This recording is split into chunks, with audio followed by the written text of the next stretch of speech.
Welcome back to the shop. I'm Jason, and this is my wife's 2016 BMW X5. And if I want to keep driving my new spaceship of a Tesla, that means that I need to keep my wife's car running in tip-top shape. So today we're going to address a couple of maintenance items. So recently I've had my M5 on the lift, well, playing with clutches and transmissions and exhaust and doing things that took nearly forever.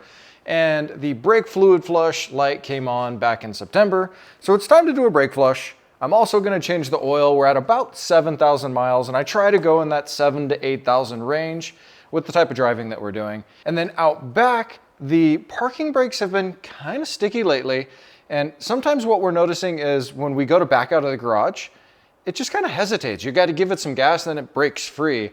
So I'm wondering if when I did the rear brakes and I adjusted everything, maybe I adjusted it a bit tight. And the last thing we're going to do is throw it up on my wheel cribs and hook it up to the gyro line and do a DIY alignment check and see just how bad or good it actually is. Before we get the car up in the air, we're going to pop our cover off here. We got these two little clips right there. Squeeze those in, lift up. You got to get past this seal. Sometimes you got to pull the seal out of the way to make it easier.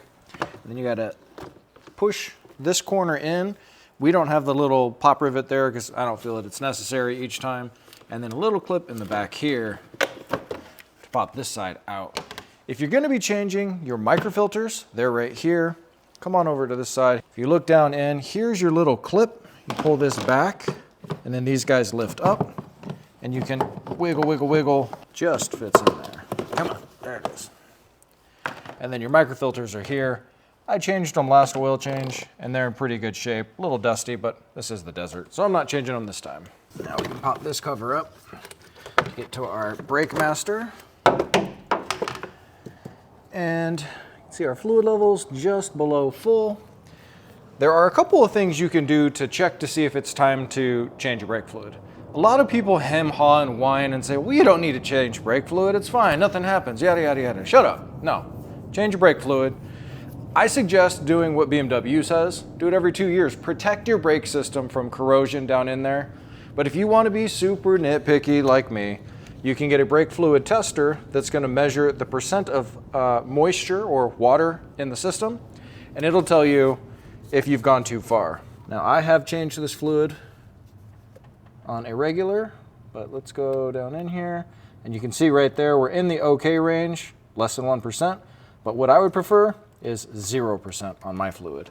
So I'm going to be flushing the system. To flush our brakes, you're going to need a couple things. You're going to need brake fluid, some sort of pressurized vessel is what I recommend, and a cap to fit your reservoir. I'll have links down below to Amazon and all the different places that I buy my stuff so that you can find these to work on your car. I like to pump it up to between 10 and 15 PSI. We're not trying to blow the system up. We're just trying to get a little bit of push on the fluid. This isn't the hose that came with this. I used to have a much nicer professional system that after about 18 years wore out. So I sacrificed some of the parts so that I have this fancy dancy quick disconnect and everything to keep using in the future. Now there's a couple of ways you can go about flushing your brake system. You can completely evacuate the brake master reservoir with a suction gun like this guy, or you can use a turkey baster, or you could suck it out with a straw. I mean, do what you want to do. If it's really bad and you've got green fluid in there from the copper buildup and moisture and algae and all that grossness, yeah, try to get that fluid out of there. Because my fluid's in really good shape, I'm just going to flush straight through. Most of the bad fluid is going to be found down at the calipers where it's getting really hot. And for me, when I open this valve up, I'll hear it pressurizing in here. Just kind of puts a little pressure on this side because, you know, pressure bleeder. You can vacuum bleed from the bottom. I do really prefer this. You can also activate the ABS pump and cycle through all the valves, but that's not entirely necessary. We're only going to be moving a little bit of fluid through the system, and we're not pushing any air. We're just moving fluid. Next, we're going to get the oil ready to drain. So pop our cap. We're going to pull this guy off. And these should not be on so strong that you have to struggle to get them off. Just an O-ring and a plastic cap that you're cinching down. As you're loosening, that O-ring is going to become visible. When it becomes visible, this oil filter housing is full of oil. let it stop, crank it just a little, and then let that oil drain off and into the engine versus draining out the side, down the side of your engine. Not a fun place to be. Nobody wants to clean up all that extra oil. When you pull your oil cap off, make sure your stem is still here so that your Vanos is going to operate properly. If this guy falls off, gets stuck, breaks off, it's time for a new cap. Common problem on the N52s, not so much the N55s. Drain plug, just like your oil fill cap or your oil filter cap, is not an Armstrong thing. It should just break free like this one just did. Whoa, that would be bad.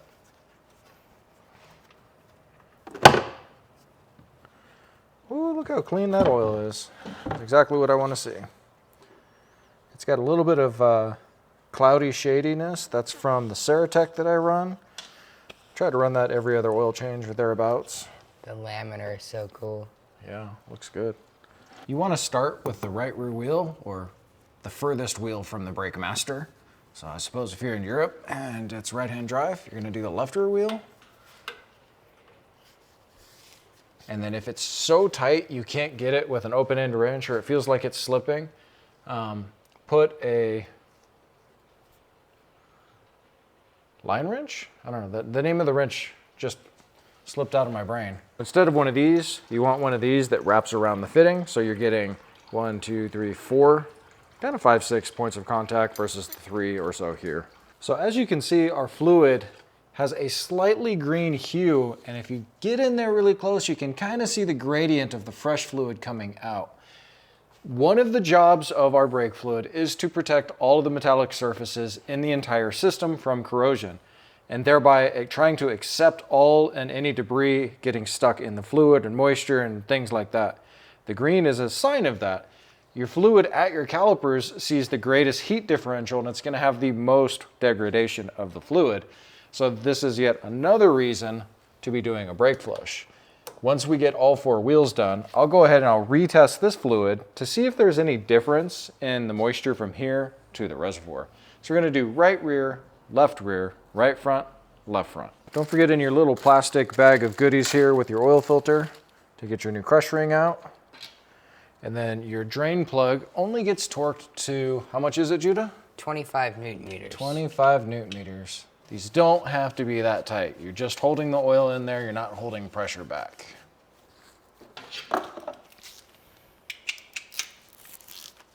So let's see, 18, 19,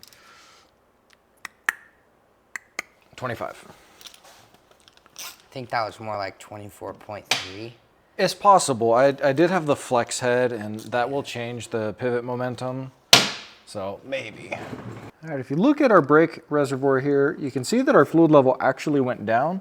And part of the reason is because I didn't add a whole bunch of fluid here, and my little straw is pushing air.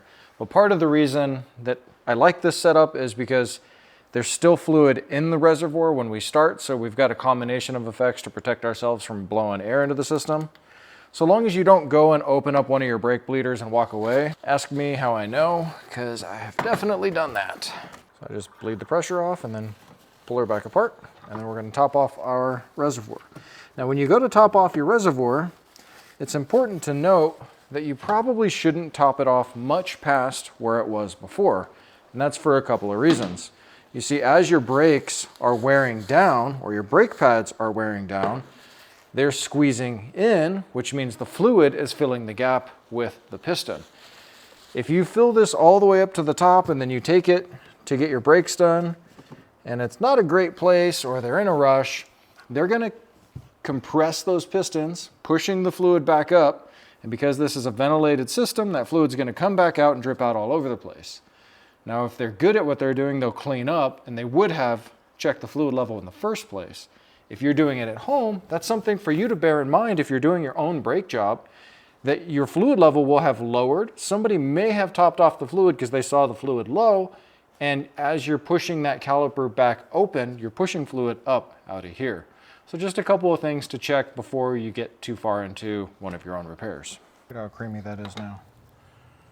We'll pour a little over here, a little milk in our oil. No, it's actually creamer coffee. Coffee creamer? Yeah. Okay. It looks like coffee. You want to drink it, right? Mmm. Yeah, you want to. Smells hella weird.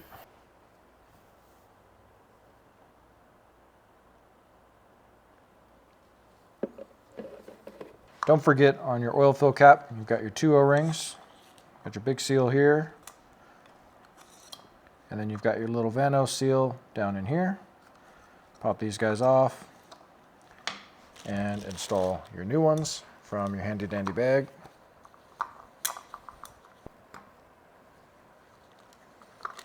Use the oil that's already on there to lube those guys up. And then pop in your new filter.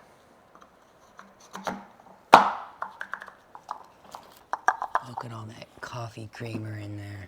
Mmm, coffee flavored oil. Mmm. What if it's just oil flavored coffee? You know, in the Matrix, anything is possible. This big 1/2-inch wrench, that's tight. It says right on the lid, 25.5 Newton meters. For the rear brakes, we're going to keep things pretty simple. What I want to adjust is the parking brake inside the rotor so that it's not making such strong engagement. With the electronic parking brake, you really don't have to worry about this adjustment being too perfect. So what I'm going to do is I'm just going to back it off a little, but I want to have the wheel on there as I'm doing it so that I can spin it a lot easier than trying to spin it here. What we're going to be looking for is right inside the hub. You can see the little wheel there. I'll show you a picture of what it looks like in the instructions so that you better understand it. We're going to be adjusting that up against the spring so that this gets tighter, and then we'll back it off from where we are now. But before that, I'm going to use my wire wheel and clean up our corrosion so that we can get the wheel off next time. We'll also throw a little bit of white lithium grease on there to make it even easier.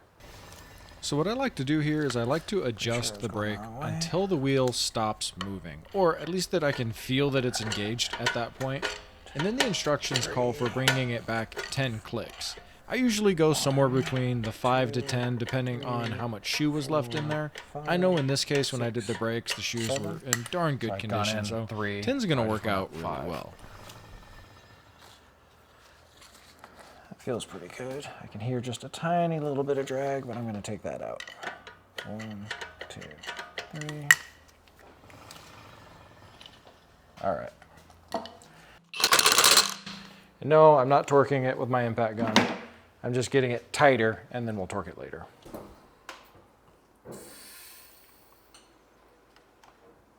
So like I said, I'm going to be using my GyroLine and their software to check the alignment on the X5 here. I've got it set up with slide plates on the rear, true turn plates up front, and we are all leveled and squared up. The first thing that we're going to do is we're going to set our surface profile. And I'm going to kind of breeze through this pretty quickly because I have a whole dedicated video on this. But we're going to start with our left-hand base. See what we come up with. We've got 99.9. We're going to save that. Line up our green bar. Little level indicator. Okay, we're showing 0.2 out, 0.25. We'll go to the front. Okay. Shows that we've got total toe of 0.3 degrees, which is a little more than I want. All right, to get to our right side toe link, that's the upper control arm. Let's flip you over. Right, where's my finger? There. That's our adjustment for our toe. I would definitely recommend 2 people for this side of the job because otherwise you're going to make an adjustment, get out, check it, make an adjustment, get out and check it. And it does take what seems like forever. And this way, I've got Judah up there. He's going to do my checking for me while I'm down here trying to adjust it. And it'll be so much easier that way because then I can just kind of lay down here. Try to get in and move my cam. So you make small change, Judah checks it. We're trying to bring this one towed in. It was towed out 0.25. We're going to center up on the glass, come down with our green marks, and double check where we're at. 0.25 out. It's getting worse each time. All right, let me try. All right. 0.005N. Okay, we're really close to where I want it. It's 0.05 out. Well, from where we came in. Oh, yeah. All right, so I'm going to adjust it a little further. 0.15 in. Perfect. I'll take it. Is it tight? Yeah. Oh, nice. It went back to 0.12. Oh, 0.1 is good. That's what we want it. Well, up front, we've got a total toe of 0.15. We've got 0.05 and 0.10. That's going to be good enough for me. As the car drives, it's going to want to toe out just a little bit. I think part of the, I don't know, not that the car feels unstable, but I think you can feel the lack of camber up front. It's just not that aggressive, and I think these tires might want to trammel a little on the highway and follow all the grooves. Drives great, drives straight. This was a great way of checking to make sure we're not going to wear our tires. And it's about as easy as that. Check it, align it, check it, adjust. 2 people, definitely makes a big difference.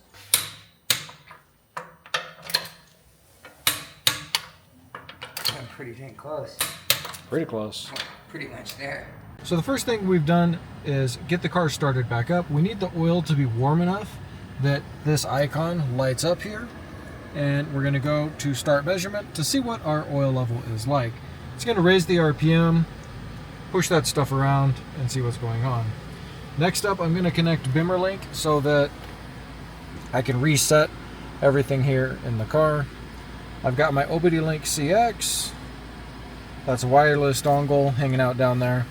This guy can connect while we're running our oil level measurement. So our oil level is right where we want it. We put about 6 3/4 quarts or thereabouts in the car, including the Ceratec, so we should be solid. The car is currently warning us that it might be a little warm under the hood. Yep, it's running and the hood's open. So let's go to service reset.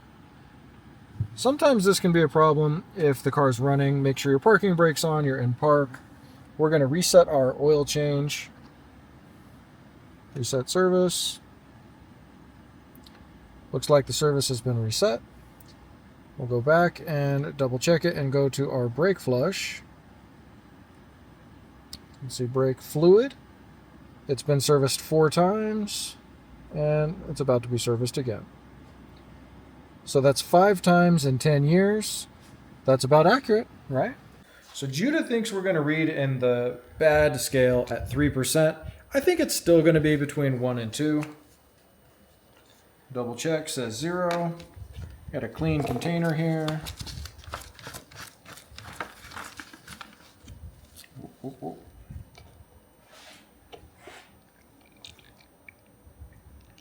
I mean, the fluid doesn't look that bad. It is pretty cloudy though.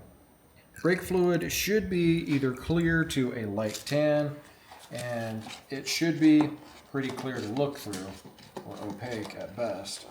All right, it looks like we're right at the same as the reservoir. Dang. Around 1%. That's crazy. So did the fluid need to be changed? No. Is it good to change it ahead of schedule, and is it inexpensive to protect your brake system? Yes. Well, as expected, the car drives really well. If you made it this far into the video, now is when I ask for the like, subscribe. You can join the channel memberships down below. Do all those things. I hope that I brought some value to you in this video and that this helps you do the maintenance on your car just a little bit easier. If you're looking for any of the parts or any of the tools, I've got them linked down below. I'll also create a spreadsheet that you can click out to, and on the spreadsheet we'll have the links to everything as well. These are all affiliate links, which means I'll make a small percentage of the sales. It doesn't cost you any more. They're just paying me for letting you know that I use these things. I do really appreciate it. You can like, subscribe, comment, join the channel, do all those fun things, and share the video. You know what you got to do. Make me happy. Love you guys, and I appreciate you, and I'll see you in the next one.